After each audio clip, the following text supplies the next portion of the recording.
Pregame.com. The next favorite to cover in the conference finals will be the first favorite to cover in the conference finals. Teddy covers Steve Fezzik here on pregame.tv. And Fez, let's talk about Rockets Warriors Game 5. We've seen the markets come in pretty strongly with an opinion that Golden State is going to kick their butt. And I think you agree with that. Absolutely. I get Houston, my kind of team to fade. Showboating, grandstanding, look at me type of team that's flaky. If their threes go in, which they did, Game 4, everything's fine. On the flip side, we have the true contender, Golden State, that Nate Silver says is the best NBA team ever, which is silly. Of course, they're not the best team ever, off a loss. That's the key. I don't care that they struggled to cover in other games. Now they're off in a loss and an embarrassing loss. They're going to kill this team. Well, let's ask about this. Okay, we do have the Dogs that are a perfect 7-0 against the spread in the conference finals heading into Tuesday night.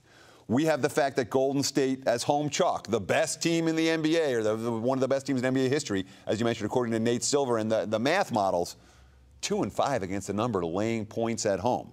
We have Golden State, who has clearly, I don't care what you want to say about Houston, or the Rockets have clearly been an undervalued commodity for the better part of the last 3 weeks. 6-1 against the number last 7. But you're saying that even though Golden State's been overvalued as home chalk, and even though Houston's gotten their act together and been covering these numbers, that's all a mirage?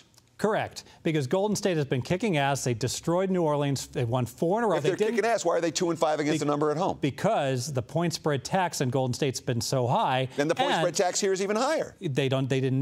They were in positions where they were off wins. They win Game 1. They sleepwalk through Game 2. They take it easy. Ask Memphis how this team does at home when they need to win. Ask them how they need to win, how they need to do off of an embarrassing loss. They kick serious ass. And Houston, hey, nice comeback against the Clippers when you're getting blown out Game 6 because your threes fell in. It's not going to happen. And you know, knucklehead Dwight Howard's going to get teed up for something as soon as there's any contact, even though he could be like a power lifter. He's so strong. This is a flaky team. Flaky teams get blown out in adversarial situations. The Clipper win was a miracle. It won't happen again. So here's my question. We saw legitimate defensive energy from Houston in Game 4. Good defensive energy, just as they had in Games 1 and Game 2. Game 3 was the only disaster the Rockets had in the whole series. Golden State hit 23-pointers in Game number 4, and they were never in the game. But you're talking about the Rockets' three-point makes? How was there great defensive energy if they were able to, if Golden State was able to? Because they took control of the game. And after that, it was all... Yeah, because Josh Smith who can't even shoot, he's 3 for 12 from the free throw line. He hits 7 of 8 for 3. He pulls a horseshoe out of his ass and makes all these a lifetime 28% free throw shooter. This team's going to get crushed. Fez says that the Rockets get crushed. I think the Rockets might hang. Difference of opinion right here on pregame.tv.